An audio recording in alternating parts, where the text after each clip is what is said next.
স্বপ্ন, অপেক্ষা আর দুশ্চিন্তা সবকিছুর অবসান ঘটিয়ে অবশেষে প্রকাশিত হলো 2025 সালের এসএসসি ও সমমান পরীক্ষার ফল। এবছর দেশের 11টি বোর্ডের গড় পাশের হার 68.45%। জিপিএফআই পেয়েছে 1,39,032 জন শিক্ষার্থী।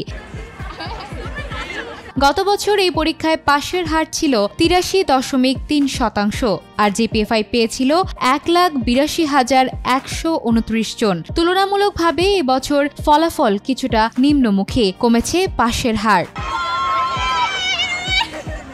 বৃহস্পতিবার দুপুরে একযোগে ফল প্রকাশ করেছে মাধ্যমিক ও উচ্চ মাধ্যমিক শিক্ষা বোর্ড, রাজশাহী, কুমিল্লা, যশোর, চট্টগ্রাম, বরিশাল, সিলেট, দিনাজপুর, ময়মনসিংহ মাদ্রাসা ও কারিগরি শিক্ষা বোর্ড। ফল ঘোষণাকে কেন্দ্র করে কোনো আনুষ্ঠানিকতা না থাকলেও ঢাকা শিক্ষা বোর্ডে আয়োজিত এক মতবিনিময় সভায় সার্বিক দিক নিয়ে কথা বলেন আন্তঃশিক্ষা বোর্ড সমন্বয় কমিটির সভাপতি এবং ঢাকা বোর্ডের চেয়ারম্যান অধ্যাপক ডক্টর খন্দকার এহসানুল কবির।